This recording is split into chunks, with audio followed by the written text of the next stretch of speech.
South African retail giant Shoprite has announced it is leaving Nigeria 15 years after it began operation in Africa's most populous country. In a statement today, the Cape Town-based retailer said it has commenced a formal process to consider the potential sale of all or a majority stake in its supermarkets in Nigeria. The company also adds that the results for the year do not reflect any of the operations in Nigeria, as it will be classified as discontinued operation. According to the statement, and I quote, "Following approaches from various potential investors and in line with our re-evaluation of the group's operating model in Nigeria, the board has decided to initiate a formal process to consider the potential sale of all or a majority stake in retail supermarkets in Nigeria Limited, a subsidiary of Shoprite International Limited." End of quote. International supermarkets, that's excluding Nigeria, contributed 11.6% to the group sales and reported 1.4% decline in sales from 2018. South African operations also contributed 78% of overall sales and saw an 8.7% rise for the year. Due to the COVID-19 induced lockdown as well, customer visits declined about 7.4%, but the average basket spend increased by 18.4%.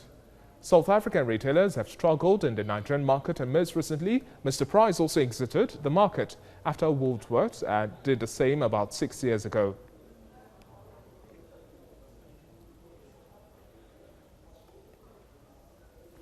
Well, I have with me now the Director General of the Lagos Chamber of Commerce and Industry, joining me via Skype, Muda Yusuf.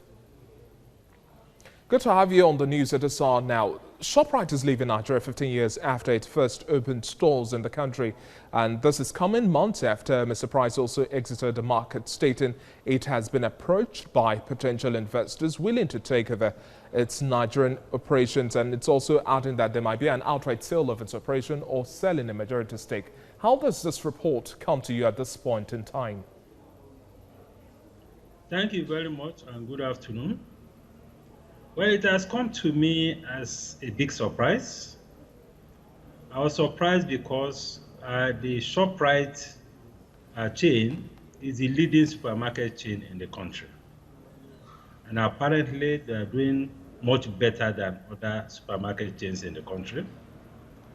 And if there is any country in Africa that presents a very good opportunity and potentials for retail business, I believe it's Nigeria, given the size of the Nigerian market, given the population and all of that.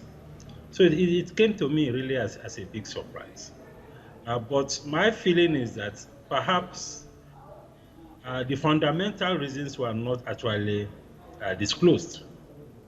Because I imagine that at a time like this, perhaps the challenges of trade policy, the challenges of foreign exchange policy, the challenges of trade facilitation issues, and so on, and perhaps maybe the COVID disruptions. Maybe these are some of the factors that may have been responsible for this, but it is the least that one really expects from Shoprite. Well, in its announcement in April, Shoprite also announced that it lost about 8.1% of its sales in constant currency terms at the end of the second half of 2019. And then that was also due to the September xenophobic attacks as well. We look at Shoprite's sale of merchandise also dropping about 2.7%, while credit participation also managed to increase 13.7% of the business. That's about 3.3 billion rand sales for the interim period. So the figures are clear here, showing that the market's stance is not necessarily favorable, don't you think? Well, you know, those things you mentioned, I'm not sure they are actually peculiar to Nigeria. Exactly. Surely there was a time you had some few skirmishes here and there, but it was not something that actually was very significant in terms of impact. So some of these variables are not peculiar to Nigeria. Some of them are global, some of them are continental. And if you look at the size of the Nigerian market, even vis-a-vis the South African market, the Nigerian market is much bigger. So this is why I feel that we have to locate some of these reasons outside some of these variables that you have mentioned. And Nigeria just as I told you, has the opportunities. We have the market. So there have been very strong reasons for how that are not being disclosed. And that is why I was looking more in the area of our trade policy. Because our trade policies are very restrictive.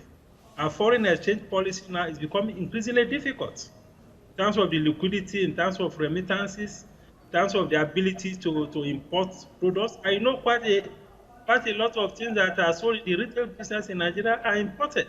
So these are possibly the underlying factors for what has happened. Okay. Now, Nigeria is the third country where the company has also exited. It had left Australia and Poland in 2019. Now, the company also cited challenges, like you've mentioned, supply chain disruptions, and also challenges in getting their funds out of the country as reasons it has struggled to operate in Nigeria, and those clients I earlier mentioned. In terms of our trade policy now, what's your expectation and how much of a conversation should this drive government to make necessary changes? Well, one of the concerns that I have with the proposed exit of Shoprite is the signaling effect that will have. Because when major brands or major investors exit your economy this way, it sends a very bad signal to other investors.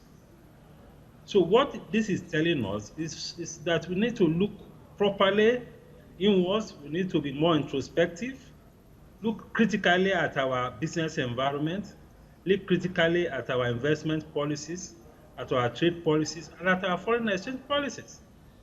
Now, you mentioned the issue of inability to remit their proceeds or dividends or profits. That's a major issue for any foreign investor. And this is not peculiar even to Shoprite. I know that there are quite a number of investors, even portfolio investors, that are having challenges remitting their funds abroad. That's a reflection of the level of crisis we have in the foreign exchange market. And we need to manage this very well. Forex management is quite important. Liquidity is very key. It's very key to trade.